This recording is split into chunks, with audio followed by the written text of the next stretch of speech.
Hello friends, question number next कहना चाह रहा है कि show that the moment of inertia, आपको मोमेंट ऑफ इनर्शिया शो करना है ऑफ ए पैराबोलिक एरिया, किसी पैराबोलिक एरिया का जिसका लेटस रेक्टम कितना है 4a है, जो कि कट ऑफ करता है by an ordinate at a distance x h from the vertex, जो कि वर्टेक्स से एच दूरी पर कट ऑफ लगा हुआ है। यानी एक पैराबोलिक एरिया के ऊपर एच वर्टेक्स से ओरिजिन पॉइंट से एच दूरी पर एक कट लगा हुआ है, उसका मोमेंट ऑफ इनर्शिया आपको निकालना है या शो करना है 3/7 mh² about the tangent of the vertex. Okay, जो वर्टेक्स के ऊपर जो टेंजेंट डाली जाती है उसके रिस्पेक्ट में कैलकुलेट करना है। मान लिया जाए ये आपका पैराबोलिक एरिया है, समझने की कोशिश करना बेटा। भाई जाहिर सी बात है ये आपका एक्स एक्सिस और वाई एक्सिस होगा। Suppose that this is your x axis, this is your origin point and this is your y axis. मान लिया ये आपका पैराबोलिक एरिया है। कहना चाह रहा है कि ये जो पैराबोलिक एरिया है x is equal to ordinate की बात कर रहा है, x is equal to h पर कट हो रहा है वर्टेक्स से x is equal to h पर। मान लिया x is equal to h ये है, यहाँ कट हो रहा है x is equal to h पर। ओके, आपको मोमेंट ऑफ इनर्शिया निकालना है, किसके रेस्पेक्ट में निकालना है? About the tangent. एक टेंजेंट डली हुई है, देखो वाई एक्सिस ऑटोमेटिकली टेंजेंट हो चुकी। आपको पता है कि पर पैराबोला के अंदर ये वाला पॉइंट जो है ना वर्टेक्स पॉइंट होता है, और यहाँ से कोई लाइन जो डाली जाती है ये वाली लाइन, ये वर्टेक्स के ऊपर ऑटोमेटिकली टेंजेंट बनती है। अर्थात इस केस में जो वाई एक्सिस है ओरिजिन पॉइंट यानी टेंजेंट बोले तो वर्टेक्स के ऊपर ये पहले से ही टेंजेंट है। क्लियर? अब मैंने क्या किया, मैंने इसके ऊपर जो है एक छोटी सी स्ट्रिप ली और आपको मोमेंट ऑफ इनर्शिया ये वाला दिखाना है इस टेंजेंट के रिस्पेक्ट में। मैंने इसके ऊपर एक छोटी सी स्ट्रिप ली, सपोज दैट ये वाली मेरी छोटी सी स्ट्रिप है, ये वाली स्ट्रिप ले ली मैंने एक एरिया के लिए, और इसका नाम दिया मैंने पी क्यू आर और एस, और इसकी थिकनेस जो है ना इसकी ये वाली चौड़ाई मैंने मान ली डेल्टा एक्स है, और ओरिजिन से जो दूरी है वो मैंने एक्स मान ली, ये वाली मैंने एक्स मान ली, और इधर वाली ये वाली जो दूरी है ये वाली मान ली मैंने यहाँ से यहाँ तक वाई मान ली है। ओके, ऊपर वाली ये यानी जो हाइट है वो मैंने वाई ले ली, जो एक्स एक्सिस पर डिस्टेंस है वो मैंने एक्स ले ली। क्लियर? मेरे ख्याल से तो कोई डाउट नहीं होना चाहिए। इस पॉइंट को मैंने ए मान लिया, इस पॉइंट को बी मान लिया, ये वाला पॉइंट मेरा है ओ, नो प्रॉब्लम। यही मैंने ग्राफ के अंदर शो भी किया है कि अगर ये मेरा पैराबोलिक एरिया है, ये वाला जो मैं ब्लैक करने जा रहा हूँ ये मेरा पैराबोलिक एरिया है, x is equal to h के ऊपर जो है ना ये एरिया बना x is equal to h पर, वर्टेक्स पॉइंट ओ है, वर्टेक्स से मैंने टेंजेंट डाली, ये वर्टेक्स से टेंजेंट डाली आपके सामने है, वो एक अलग बात है, वाई एक्सिस बन रही है ये। ओके, इसके ऊपर मैंने एक छोटी सी स्ट्रिप ली पी क्यू आर एस, ये मैंने स्ट्रिप ले ली, स्ट्रिप की थिकनेस मैंने डेल्टा एक्स मान ली, आपके सामने मानी हुई है। थिकनेस मैंने कितनी मान ली? Delta x. ये वाली दूरी मैंने वाई मानी हुई है, वाई मान लो, इधर भी मैंने इधर माना हुआ है, और ये वाली दूरी मैंने x मान ली, यानी यहाँ से यहाँ तक की दूरी x। क्लियर है ना? इस पॉइंट को मैंने a मान लिया, इस पॉइंट को मैंने b मान लिया, ये ओरिजिन पॉइंट यानी वर्टेक्स पॉइंट है, ये वाला वर्टेक्स है मेरा, ये पॉइंट मेरा वर्टेक्स है, ये वाला पॉइंट मेरा a है। हेलो, क्लियर है ना? उसी की बात करता हूँ। देखो बेटा, आप अगर चाहते तो इस ग्राफ को ऐसे भी ले सकते थे, आपके माइंड के अंदर ये क्वेश्चन जरूर पैदा होता कि सर मैं इस ग्राफ को ऐसे क्यों नहीं ले सकता। पहला क्वेश्चन तो यही है बेटा, मैं इस ग्राफ को ऐसे इसलिए नहीं ले सकता क्योंकि मेरे को ऑर्डिनेट दूरी दी हुई है। अगर ये ऑर्डिनेट ना दिया हुआ होता, ऑर्डिनेट की जगह मेरे को वाई एक्सिस या एब्सिसा दिया हुआ होता, ओके, वाई एक्सिस की एक्स एक्सिस के ऊपर ऑर्डिनेट होता है, वाई एक्सिस के ऊपर एब्सिसा होता है, आपको पता है। ओके, अगर ये ऑर्डिनेट ना दिया हुआ था तब आप ग्राफ को ऐसे भी ले सकते थे और ऐसे भी ले सकते थे, लेकिन ऑर्डिनेट देने की वजह से ग्राफ ऐसे ही लिया जाएगा, x is equal to h ही लिया जाएगा। ये बात तो क्लियर? ग्राफ ऐसे नहीं लिया जा सकता क्योंकि ऑर्डिनेट दिया हुआ है। आगे चलते हैं। मैंने कहा कि मेरे पास, आप इस चीज़ को बहुत अच्छे तरीके से जानते हैं, the equation of the parabola y square is equal to 4ax होती है, स्टैंडर्ड इक्वेशन है।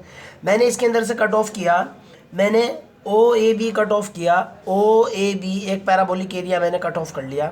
ओके, और लेटस रेक्टम जो है ना मैंने उसका 4a ले लिया, और कितनी दूरी पर कट किया? X is equal to h के ऊपर कट किया, at a distance at a distance x is equal to h के ऊपर कट किया फ्रॉम द वर्टेक्स यहाँ से ये वाली दूरी मेरे पास x is equal to h है, यानी यहाँ से दूरी यहाँ तक ये वाली x बराबर h है जो क्वेश्चन के अंदर गिवन है। ओके, जो मैंने लिखा है वही, जो मैंने आपको किया है वही मैंने लिखा हुआ भी है। मैंने कंसिडर किया कि एलिमेंट्री स्ट्रिप कंसिडर की PQRS विद इसकी विड्थ मैंने ले ली डेल्टा x। भाई जाहिर सी बात है ये पैरेलल टू वाई एक्सिस लिया मैंने। ओके, तो जाहिर सी बात है ये जो मेरे पास स्ट्रिप है इसका कोई ना कोई मास होगा, पर यूनिट डेंसिटी होगी। मैंने वही कहा कि मान लिया जाए delta m be the mass of the strip है, देन मेरे पास ये जो इसका जो डेल्टा एम की वैल्यू होगी वो कितनी होगी बेटा, अगर ये वाई है तो जाहिर सी बात है ये भी वाई होगी, एक वाई इंटू एक वाई, दो वाई तो ये हुआ, और चौड़ाई कितनी है डेल्टा एक्स। ओके, यानी ये इसका टोटल एरिया हुआ। देखो आप यहाँ से यहाँ तक मैंने वाई मानी हुई है तो जाहिर सी बात है टू वाई हो जाएगी। आपके माइंड के अंदर ये क्वेश्चन पैदा हो सकता है सर ये पॉजिटिव वाई है नेगेटिव वाई है। अरे यार एरिया तो कभी नेगेटिव नहीं होता ना, नेगेटिव हुआ तो क्या हुआ, क्लियर है ना। मास भी कभी नेगेटिव हो ही नहीं सकता, क्या तो मास जीरो होगा या जीरो से ज़्यादा होगा, सोच करके देखो आप। ओके, तो मैंने इसका एरिया कैलकुलेट किया, एरिया मेरे पास हुआ 2y इंटू डेल्टा एक्स, और इसको डेंसिटी से मल्टीप्लाई कर दिया, मेरे पास मास आ चुका। और मैं कह भी रहा हूँ where rho is the per unit mass per unit area. Clear, यहाँ तक आपको कोई प्रॉब्लम कोई आपत्ति नहीं होनी चाहिए। मैं आपको बता चुका 2y डेल्टा एक्स कैसे निकला, y प्लस वाई यानी 2y, लंबाई 2y, चौड़ाई डेल्टा एक्स, तो एरिया इंटू डेंसिटी। आगे की तरफ चलते हैं। ग्राफ की ज़रूरत पड़ी तो मैं ग्राफ साइड में रख लूँगा और आपको समझाने की कोशिश करूँगा। चलो आगे मेरे पास है बेटा, ध्यान से देखना। नाउ मैं मास कैलकुलेट करूँगा। सबसे पहले अब सवाल पैदा ये होता है कि सर आप मास क्यों कैलकुलेट करोगे, दिस इज़ द पॉइंट। भाई आप इस चीज़ को जानते हो कि मोमेंट ऑफ इनर्शिया जो होता है ना वो मास इंटू दूरी के बराबर होता है। यहाँ देखो आप, मोमेंट ऑफ इनर्शिया जो होता है वो m इंटू आर स्क्वायर के बराबर होता है। अर्थात ये जो एरिया है इसका जो टोटल मास है मेरे को वो कैलकुलेट करना पड़ेगा। ओके, मैंने इसका मास जो है ना वो m मान लिया, और क्वेश्चन के अंदर भी कहीं ना कहीं क्वेश्चन के अंदर भी ये चीज़ गिवन है, क्योंकि m h² कह रहा है तो मास तो गिवन है। उसी की बात करने जा रहा हूँ। मैंने कहा कि suppose that m B the mass of the parabolic area, इस एरिया का मास अगर मेरे पास m है तो m इज इक्वल टू कितना होगा बेटा, मेरे पास ये जो छोटी सी स्ट्रिप है, देखो आप समझने की कोशिश करो, ये जो स्ट्रिप है ये जो मेरा पैराबोलिक एरिया है, ये पैराबोलिक एरिया है। एक स्ट्रिप का मास निकाला, फिर दूसरी स्ट्रिप का मास निकाला, तीसरी स्ट्रिप बनाई, चौथी स्ट्रिप बनाई, पांचवी स्ट्रिप बनाई, ये टोटल स्ट्रिप बहुत सारी स्ट्रिप्स बना करके। ओके, क्या तो मैं इनको जोड़ करके उनका टोटल मास निकाल लूँ, या फिर एक स्ट्रिप का मास निकाल करके इसको इंटीग्रेट कर दूं। आपको पता है इंटीग्रेशन का मतलब भी जोड़ ही होता है, मैंने इसी कंसेप्ट का यूज़ किया। टोटल एरिया का मास निकालने के लिए मैंने एक स्ट्रिप का मास निकाला और इसको इंटीग्रेट कर दिया। अब इंटीग्रेशन की बात करते हैं। भाई इंटीग्रेशन तो यही तो एरिया जा रहा है ना, इस एक्सिस में जा रहा है ना एरिया, यानी एक्स एक्सिस के ऊपर एरिया है, और कहाँ से स्टार्ट हो रहा है, यहाँ से स्टार्ट हो रहा है। कहाँ से स्टार्ट हो रहा है, एक्स इज इक्वल टू 0 से स्टार्ट हो रहा है, और जहाँ कहाँ तक रहा है, x is equal to h तक जा रहा है। देखो आप ग्राफ के अंदर देख लो भाई, x is equal to vertex से स्टार्ट हो रहा है और यहाँ तक ये वाला है, लास्ट ये है। मैंने वही किया 0 to h rho into 2y into delta x. अब सवाल पैदा ये होता है rho into 2y into delta x, ये मेरे पास डेल्टा m की वैल्यू थी जो अभी मैंने कैलकुलेट की थी 2y rho into delta x, अभी मैंने कैलकुलेट की थी, आपको पता है। मैंने वो वाली वैल्यू डाली और मैंने मास कैलकुलेट कर लिया। दो रो मैंने बाहर रखा, 0 to h। आपको पता है, ध्यान से देखना बेटा, वाई स्क्वायर की वैल्यू कितनी है, पैराबोला मेरे पास y square is equal to कितना था बेटा, 4ax था। मेरे पास y square is equal to 4ax है, तो y इज इक्वल टू कितना होगा, plus minus under the root 4ax होगा। लेकिन यहाँ से मैंने y की पॉजिटिव वैल्यू ली अंडर द रूट 4ax। फिर क्वेश्चन पैदा होता है सर ये तो क्वाड्रेटिक इक्वेशन है, आपके दो रिजल्ट होने चाहिए थे, आपने पॉजिटिव क्यों लिया, क्योंकि मैं मास निकाल रहा हूँ, मास कभी भी नेगेटिव नहीं होता। क्लियर, उसी कंसेप्ट का मैंने यूज़ किया। यहाँ से वैल्यू निकाली y की अंडर रूट 4ax, दो रो मेरा as it is 0 to h integration, दो रूट से बाहर under root a into x, 2 और 2 4 हुआ, अंडर रूट a हुआ, x की पावर 1/2 हो चुकी, 0 to h इंटीग्रेशन। आपको पता है x की पावर 1/2 का जब मैं इंटीग्रेशन करूँगा x की पावर 1/2 प्लस 1/1/2 प्लस 1 3/2 अपॉन 3/2 आ जाएगा, 4 रो आ जाएगा, अंडर रूट a हो जाएगा। Okay, 0 to h। ओके, जब मैं इसकी कैलकुलेशन करूँगा 2 ऊपर पहुँच जाएगा, आपको भी पता है, यहाँ से 2 ऊपर पहुँचेगा, ये आ जाएगा 8/3 रो अंडर रूट a, और h x की जगह रिप्लेस होगा h, एच की पावर 3/2। यानी मेरे पास जो मास निकल करके आएगा, मास इज इक्वल टू आ जाएगा मेरे पास ये। आप इस चीज़ को बहुत अच्छे तरीके से समझ चुके हैं। एम इज इक्वल टू होगा 8ρ/3 ए की पावर 1/2 एच की पावर 3/2। क्लियर। अब टेंजेंट की बात कर लेते हैं, जहाँ मेरे को मोमेंट ऑफ इनर्शिया चाहिए। देखो बेटा, ये मेरा ग्राफ था, आप इसको इसके अंदर ही समझ लो। ये मेरा ग्राफ था टोटल, वर्टेक्स तो ये है ना, वर्टेक्स के ऊपर टेंजेंट, वर्टेक्स के ऊपर टेंजेंट तो वाई एक्सिस है, जाहिर सी बात है। ये पैराबोलिक जो है ना, ये मेरा पैराबोला है, ऐसे मेरा पैराबोला है, आप ऐसे लो, ये पैराबोला है, वर्टेक्स तो ये है, वर्टेक्स के ऊपर टेंजेंट तो ये होगी ना, ये पूरा पैराबोला बन जाएगा। यानी वाई एक्सिस के रेस्पेक्ट में मेरे को मोमेंट ऑफ इनर्शिया निकालना है। और स्ट्रिप मेरे कितनी दूरी के बाद है, एक्स दूरी के बाद है ना, समझो ना आप इस चीज़ को। यानी दूरी जो ली जानी है वो एक्स ली जानी है। आप इस चीज़ को बहुत अच्छे तरीके से जानते हो, बहुत लेक्चर्स के अंदर मैंने आपको ये बात बता दी है। दूरी कितनी लेनी है, एक्स लेनी है। किसके रिस्पेक्ट में, मोमेंट ऑफ इनर्शिया, वाई के रिस्पेक्ट में। आगे चलते हैं, तो मेरे पास क्या निकल करके आएगा बेटा नाउ, ताकि आपको ग्राफ भी दिखता रहे, इसलिए थोड़ा सा इसको इधर को कर दूं, आपको कोई डाउट ही ना हो, दोनों तरफ से सारा क्लियर कट दिखता रहे। ओके, अब ठीक है। Now the tangent at the vertex is y axis. मैं बता चुका कैसे है वाई एक्सिस। वर्टेक्स ये है, इसके ऊपर टेंजेंट डल चुकी है, ये एट ए डिस्टेंस एक्स, दूरी मैंने एक्स ले ली। So that the moment of inertia, मेरे पास जो मोमेंट ऑफ इनर्शिया होगा अबाउट द टेंजेंट, फार्मूला क्या होता है भाई, मोमेंट ऑफ इनर्शिया का फार्मूला होता है एम इंटू आर स्क्वायर, यानी मास इंटू दूरी का स्क्वायर। ओके, वाई एक्स के रिस्पेक्ट में मोमेंट ऑफ इनर्शिया निकाल रहा हूँ, दूरी तो यही ली जानी है ना, स्ट्रिप से दूरी देखो कहाँ से कहाँ तक, एक्स होगी ना, एक्स होगी ना, दूरी तो हुई एक्स, और मास मेरे पास स्ट्रिप का कितना है, डेल्टा एम मान चुका। क्लियर, डेल्टा एम की वैल्यू आपको पता है, ठीक है ना। अब देखो आप, moment of inertia of the strip, x square तो मेरा एज इट इज है। मास की बात कर लेता हूँ, मास कितना है मेरे पास, मास देखो बेटा ये रखा हुआ है, एम की वैल्यू मेरे पास कितनी है, rho into 2y into delta x, rho into 2y into delta x into x square. मैंने यहाँ भी लिख दिया है, मास इज इक्वल टू कितना है मेरे पास, मास बराबर है 2y into delta x into rho. Clear, मैंने मास की वैल्यू डाली, इस फार्मूले के अंदर मास की वैल्यू डाली, और एक्स स्क्वायर वर्टेक्स से दूरी एक्स है, ये आ चुका, नो प्रॉब्लम। आगे की तरफ चलते हैं, moment of inertia of strip निकाला मैंने। सो that the moment of inertia of strip की बात कर रहा हूँ। अगर मैं टोटल का निकालूंगा तो जाहिर सी बात है 0 to h इंटीग्रेट कर दिया जाएगा उसी तरीके से। Now I am calculate the moment of inertia O A B O, इसका टोटल का मोमेंट ऑफ इनर्शिया निकाल रहा हूँ। Moment of inertia O A O B या ओ ए बी ओ, ये देखो क्या लिखा हुआ है, टोटल ओ ए बी ओ का। तो ये ओ ए बी ओ का किसके रिस्पेक्ट में निकाल रहा हूँ, अबाउट वाई एक्सिस निकाल रहा हूँ ना। देखो आप, टेंजेंट तो वाई एक्सिस बनी हुई है, तो moment of inertia of O A O B about y axis या अबाउट ओ वाई, एक ही मतलब निकलता है। इंटीग्रेशन कहाँ से कहाँ तक, 0 to h, lower limit vertex, upper limit x is equal to h, 0 to h। और मेरे पास एरिया, वो मास कितना पहले कितना निकला हुआ है, moment of inertia of strip 2x square y rho d x. देखो आप, 2x square y rho d x निकल गया ना। आगे चलते हैं, चूंकि मेरे पास पैराबोला के केस में y square is equal to कितना है, 4ax है।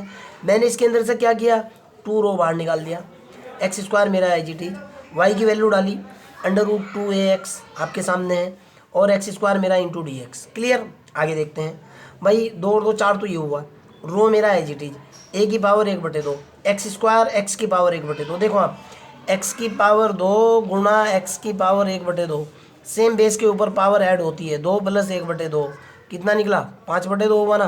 किसकी पावर, एक्स की पावर, एक्स की पावर 5/2। अब मैंने इसको इंटीग्रेट किया, ये हुआ 4 रो ए की पावर 1/2, एक्स की पावर 5/2 + 1 7/2 हुआ, बटे 7/2, 2 तो ऊपर पहुँच जाएगा ना, ये 2 यहाँ पहुँच गया, ये हुआ 8 रो ए की पावर 1/2 डिवाइडेड बाई 7, और एक्स की जगह कितना, अपर लिमिट डालते ही एच की पावर 7/2। क्लियर, आगे चलते हैं। देखो बेटा, आपके पास क्या है, ये मैं कैलकुलेट कर चुका था, मास पहले ही कैलकुलेट कर चुका था। आपके माइंड में ये क्वेश्चन पैदा होगा कि सर आपने इसको कहाँ कैलकुलेट किया। देखो बेटा, मास में कैलकुलेट कर चुका था, ये मैं जानता हूँ एम इज इक्वल टू मेरे पास निकल करके आया था 8ρ/3 ए की पावर 1/2 एच की पावर 3/2। मैंने वही फार्मूला लिखा। वी नो दैट एम की वैल्यू जो है ना मेरे पास थी 8ρ/3 ए की पावर 1/2 एच की पावर 3/2, जहाँ से मैंने रो की वैल्यू निकाली। रो की एम का इधर गुणा कर दिया, ये डिवाइडेशन में रो की वैल्यू आप इजीली निकाल लोगे। रो की वैल्यू निकल गई। रो की वैल्यू, ये वाली रो की वैल्यू मैंने यहाँ डाली, तो मोमेंट ऑफ इनर्शिया मेरे पास कितना निकला, रो की जगह डाला मैंने 4, 3m, 3m। ओके, यहाँ डाल लो आप, इसके अंदर रो मेरा ये जो मोमेंट ऑफ इनर्शिया निकला हुआ है, यहाँ से और भी आसान हो जाएगा। देखो आप 8 मेरा एच इट इज, रो की वैल्यू है 3m, 3m, ए की पावर 1/2, एच की पावर 3/2। ओके, और ये ए की power 1/2 H it is, H की पावर 7/2 अपॉन ये वाला 7 मेरा एच इट इज, ये वाला 8 मेरा गुना में ये आ चुका। क्लियर है ना। अब देखो आप ए की पावर 1/2 से तो ए की पावर 1/2 ख़त्म, एच की पावर ये इससे कुछ पावर ख़त्म। क्लियर है ना। 8 से 8 ख़त्म, 3/7। अब देखो बेटा 7/2 है, 3/2 है। अगर 7/2 के अंदर से मैं 3/2 घटाऊंगा तो कितना बटे 1 बचेगा, 4/2 बचेगा ना। 2 से इससे डिवाइड कर दूंगा तो कितना बचेगा, 2 बचेगा ना। एच की पावर कितना बचेगा, 2। अर्थात मोमेंट ऑफ इनर्शिया होगा 3/7 mh²। यहाँ तक मेरे ख्याल से आपको रत्ती भर भी डाउट नहीं होना चाहिए। हैंड्स प्रूफ, एक रिजल्ट तो आ चुका। आगे की बात कर लेते हैं। आगे कहना चाह रहा है कि भाई आपको मोमेंट ऑफ इनर्शिया निकालना है about x axis, about axis. ध्यान से देखना है अब आपको। देखो बेटा आपको निकालना है अगले वाला, एंड 5/4 मोमेंट ऑफ इनर्शिया निकालना है, सिद्ध करना है आपको, प्रूफ देना है 4/5 mAh अबाउट एक्सिस। देखो आप इस चीज़ को बहुत अच्छी तरीके से जानते हो। इसी ग्राफ के अंदर जो है मैं आपको दोबारा से बता दूंगा या अलग से एक पेज के ऊपर बता दूंगा। ये आपका परवल है, ये आपका परवल है, ये परवल है ना। ये तो टेंजेंट डली हुई थी, और ये होती है परवल की एक्सिस। आपको इसके रिस्पेक्ट में निकालना है आपकी बार ओ एक्स, ये ओ और ये एक्स, ओ एक्स के रिस्पेक्ट में निकालना है। क्वेश्चन के अंदर साफ साफ कह रहा है अबाउट द एक्सिस, एक्सिस के रिस्पेक्ट में मोमेंट ऑफ इनर्शिया चाहिए आपको। चलें कैलकुलेशन की तरफ चलते हैं। चलो भाई, now moment of inertia of the strip. ध्यान से देखना है बेटा, सिचुएशन क्या बनी हुई है, आपको ग्राफ भी बना करके दिखा दूंगा मैं। मेरे पास जो सिचुएशन बनी हुई है, अब गेम मेरा ये है, ये देखना कैसे निकला हुआ है। थोड़ा सा इसको सही कर दूँ मैं, ताकि आपका कंसेप्ट बिल्कुल क्लियर रहे, आपको प्रॉब्लम ना हो। डायरेक्ट फार्मूले का यूज़ करूँगा, डायरेक्ट रिजल्ट निकालूंगा। ये सिचुएशन है, ठीक है ना।